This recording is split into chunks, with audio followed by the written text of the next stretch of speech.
안녕하세요. 오늘 이 이야기는 많은 분의 기분을 상하게 할 수도 있고 수십 년 동안 당연하게 믿어온 상식을 완전히 뒤집는 내용일 수도 있습니다. 특히 우리 부모님 세대와 어르신들께서는 어릴 때부터 건강 전문가들로부터 아침 식사는 하루 중 가장 중요하니 반드시 잘 챙겨 먹어야 한다는 말을 반복해서 들으셨을 것입니다. 하지만 만약 이 말이 사실은 큰 오해일 수 있다고 말씀드린다면 어떠시겠습니까? 매일 꾸준히 먹어온 풍성한 식사가 오히려 혈당 불균형을 만들고 뱃살이 빠지지 않게 하며 심지어 간이 수십 년 동안 제대로 쉬지 못하게 한 원인이라고 한다면 믿으시겠습니까? 솔직히 이 이야기는 다소 충격적으로 들릴 수 있습니다. 그러나 인체의 생리작용은 결코 거짓말을 하지 않습니다. 오늘 우리는 매우 중요한 주제를 살펴보려 합니다. 왜 아침을 먹지 않거나 첫 식사를 늦추는 것이 평생 실천할 수 있는 가장 비용이 적고 효과적인 건강관리 방법이 될 수 있는지에 대해 이야기하겠습니다. 제가 과학적이면서도 쉬운 설명으로 우리 몸이 스스로 회복하는 비밀을 풀어드리겠습니다. 이 내용을 끝까지 보신다면 여러분도 저처럼 자신의 건강을 다시 주도적으로 관리할 수 있게 될 것입니다. 먼저 우리가 반드시 이해해야 할 개념이 있습니다. 우리가 밤에 잠을 자는 동안 몸속에서는 어떤 일이 일어날까요? 많은 분이 잠을 자면 모든 기능이 멈춘다고 생각하시지만 실제로는 정반대입니다. 깊은 잠에 들어가는 순간 몸속에서는 특히 간을 중심으로 본격적인 야간 활동이 시작됩니다. 이 시간은 몸을 회복시키는 핵심 과정이 진행되는 매우 중요한 시기입니다. 일반적으로 수면 시간과 전후 공복을 합치면 대략 10시간에서 12시간 정도 아무것도 먹지 않는 상태가 되는데 이를 의학적으로 자연적인 공복 상태라고 부릅니다. 이 시간 동안 몸은 심장 박동과 뇌 기능을 유지하기 위해 간에 저장해 두었던 글리코겐을 분해하여 포도당으로 바꾸고 이를 안정적으로 공급합니다. 진짜 핵심은 따로 있습니다. 몸이 공복 상태를 일정 시간 이상 유지하여 마지막 식사 이후 12시간 정도가 지나면 특별한 시스템이 작동하기 시작합니다. 바로 자가포식이라는 메커니즘입니다. 이것을 몸속에 있는 청소팀이라고 생각하시면 이해가 쉽습니다. 이 청소팀은 세포 내부에 쌓여있던 낡고 손상된 부분, 심지어 변형 가능성이 있는 불필요한 요소들까지 모두 수거하여 새로운 건강한 세포 구성으로 다시 만들어냅니다. 이 과정은 단순한 정리가 아니라 우리 몸이 가진 가장 강력한 회복 시스템이자 노화를 늦추는 핵심 기전입니다. 동시에 이 시기는 지방 연소가 가장 활발하게 일어나는 때이기도 합니다. 외부 에너지 유입이 없기 때문에 몸은 생존을 위해 복부와 허벅지에 쌓여있는 지방을 에너지로 사용하게 됩니다. 그런데 만약 눈을 뜨자마자 빵 한 조각이나 달콤한 두유 혹은 죽 한 그릇을 급하게 먹는다면 어떤 일이 벌어질까요? 단 한 입만 들어가도 혈당은 즉각 반응하고 인슐린이 분비됩니다. 그 순간 우리 몸은 외부에서 새로운 에너지가 들어왔다는 신호를 받게 됩니다. 그러면 묵묵히 일하고 있던 세포 청소 시스템은 즉시 작동을 멈추고 자가 회복 과정은 중단됩니다. 동시에 지방을 태우던 시스템도 꺼지게 되며 몸은 방향을 바꿔 지방을 저장하기 시작합니다. 원래 당신의 몸은 깊은 해독과 회복을 시작하려던 상태였는데 단 한 번의 아침 식사로 그 모든 과정이 끊겨 버린 것입니다. 이것은 마치 집을 고치기 위해 최고의 기술자를 불러놓고 겨우 몇 분 일하게 한 뒤 갑자기 내쫓아 버리는 것과 같습니다. 우리 몸은 정교한 생체 리듬을 가지고 있습니다. 아침에 눈을 뜨는 순간 정상적인 인슐린 수치는 하루 중 가장 낮은 상태에 있으며 이는 지방을 태우도록 허락된 녹색 신호가 켜진 것과 같습니다. 동시에 성장 호르몬 수치도 높아져 있어 몸이 회복과 연소를 진행하기에 매우 유리한 시점입니다. 하지만 현대인의 아침 식습관은 이 중요한 시간에 방해를 줍니다. 아침 식사를 하면 특히 소화가 빠른 음식일수록 혈당이 빠르게 상승하고 이를 낮추기 위해 인슐린이 대량 분비됩니다. 이 호르몬은 지방을 저장하는 기능까지 갖추고 있어 혈액 속의 인슐린 농도가 높게 유지되는 동안에는 지방 연소가 절대 일어나지 않습니다. 마치 자물쇠처럼 지방세포를 꽉 잠가 분해를 막고 남는 에너지를 계속해서 지방으로 축적하게 만듭니다.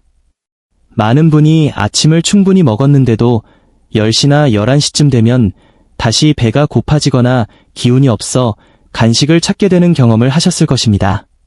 하지만 이것은 진짜 배고픔이 아닙니다. 혈당이 급격히 오르고 다시 떨어지는 과정에서 나타나는 반응일 뿐입니다.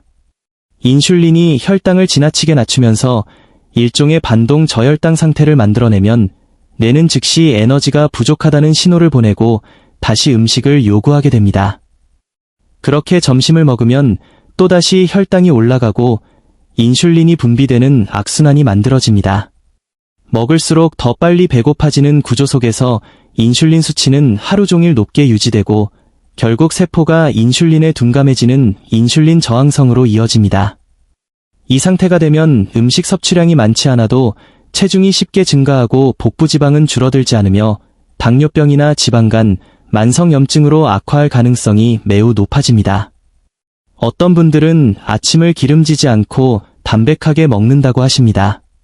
하지만 우리가 흔히 먹는 김밥, 만두, 죽, 혹은 잼을 바른 토스트와 팬케이크는 대사의학의 관점에서 보면 본질적으로 고탄수화물 식사라는 점이 동일합니다.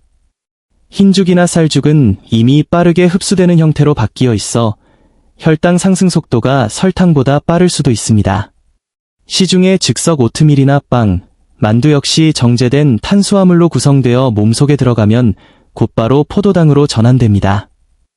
여기에 당이 첨가된 두유까지 더해지면 사실상 설탕을 마시는 것과 다르지 않습니다. 아침 공복에 이런 음식을 섭취하면 몸은 갑작스러운 변화에 대응하기 위해 인슐린을 대량 분비할 뿐만 아니라 산화 스트레스와 염증 반응까지 유발합니다. 이는 평온하던 강에 갑자기 홍수가 밀려드는 것과 같아서 간은 원래 해야 할 해독 작업을 중단한 채 과도한 당을 처리하는 데 집중하게 됩니다. 그 결과 당은 중성지방 형태로 전환되어 간에 쌓이거나 복부 내장에 축적됩니다. 이러한 식습관은 즉각적인 졸음과 집중력 저하를 가져옵니다. 아침 식사 후 얼마 지나지 않아 머리가 맑지 않다고 느끼는 것은 혈당이 급격히 오르내리며 발생하는 뇌 안개 현상입니다. 우리는 아침을 먹으면 에너지가 생긴다고 생각하지만 실제로는 정신과 집중력을 빼앗기고 있는 것입니다. 만약 단백질과 지방 위주로만 먹으면 괜찮지 않으냐고 물으신다면 계란 위주의 식사가 빵보다는 나은 선택인 것은 맞습니다. 단백질은 탄수화물처럼 혈당을 급격히 올리지는 않지만 여전히 인슐린 분비를 자극합니다. 어떤 형태든 음식이 들어가고 열량이 공급되는 순간 인슐린은 상승하고 지방 연소와 자가 회복 과정은 멈추게 됩니다. 특히 탄수화물과 단백질을 함께 먹으면 인슐린 반응은 단순히 더해지는 것이 아니라 훨씬 더 강하게 나타납니다.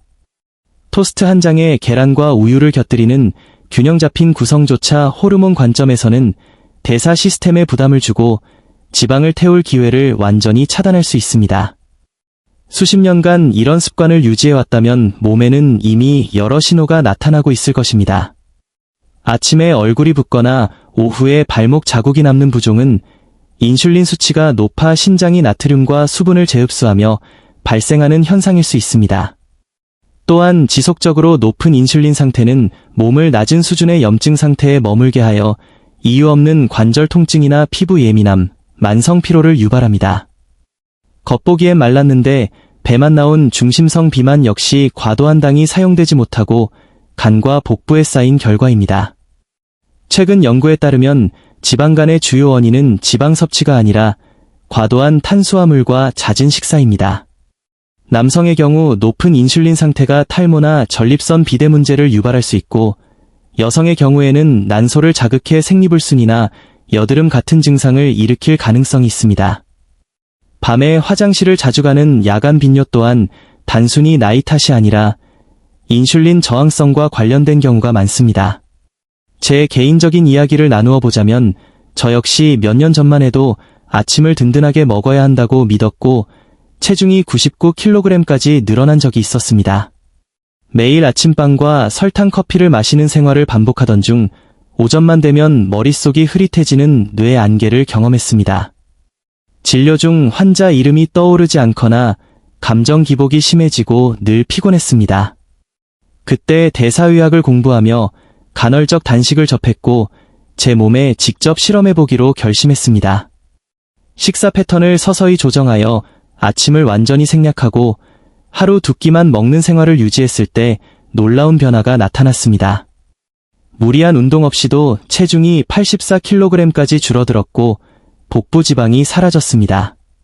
무엇보다 오전 시간 동안 머리가 믿을 수 없을 정도로 맑아졌으며 예전처럼 멍해지는 느낌이나 극심한 허기가 사라졌습니다. 이것은 자신을 괴롭히는 행동이 아니라 몸에게 휴식을 주는 방식이었고 비로소 간이 숨을 돌리며 불필요한 것들을 정리할 시간을 얻게 된 것입니다. 갑자기 아침을 끊는 것이 심리적으로 허전하거나 힘들게 느껴질 수 있습니다. 하지만 우리는 처음부터 완벽할 필요가 없습니다. 첫 단계로 음식의 종류를 바꿔보십시오. 빵이나 토스트 대신 삶은 계란이나 무가당 그릭 요거트처럼 탄수화물을 줄인 식사로 바꾸는 것만으로도 몸의 부담이 크게 줄어듭니다. 그 다음 단계는 식사 시간을 조금씩 늦추는 것입니다. 7시에 먹던 아침을 9시로 미루고 느껴지는 배고픔은 따뜻한 물이나 블랙커피로 달래보십시오. 많은 경우의 배고픔은 수분 부족에서 오는 신호일 수 있습니다. 마지막 단계는 아침 시간을 점차 늦춰 점심과 합치는 것입니다. 진짜 배고플 때만 먹는 원칙을 세우면 몸은 대사적으로 매우 유리한 상태가 됩니다. 다만 당뇨약을 복용 중이거나 저혈당 경험이 있는 분들은 반드시 의료진과 상담 후 조정해야 합니다. 건강은 비싼 보충제나 특별한 방법이 필요한 것이 아닙니다. 영양 과잉의 시대에는 한 끼를 줄이고 간에게 휴식을 주며 인슐린 수치를 낮추는 것이 가장 근본적인 관리법입니다. 아침을 건너뛰는 것만으로도 지방간이 개선되고 몸의 염증이 줄어들며 만성 피로가 완화될 수 있습니다. 내일부터 단 1시간이라도 아침 식사를 늦추는 것부터 시작해 보십시오. 이전과는 다른 훨씬 가볍고 활기찬 몸 상태를 경험하게 될 것입니다. 자신의 몸에 회복의 기회를 주시기를 진심으로 바라며 이 내용이 도움이 되셨다면 가족과 지인에게도 공유해 주시기 바랍니다. 다음 영상에서 다시 인사드리겠습니다. 여러분 모두 건강하고 평안하시길 바랍니다. 당뇨약을 복용 중이거나 심한 저혈당 경험이 있는 분들은 반드시 담당 의료진과 상담 후 식사 패턴을 조정해야 합니다. 본 영상은 일반적인 건강 정보 제공을 목적으로 하며 전문적인 의료 조언을 대신할 수 없습니다.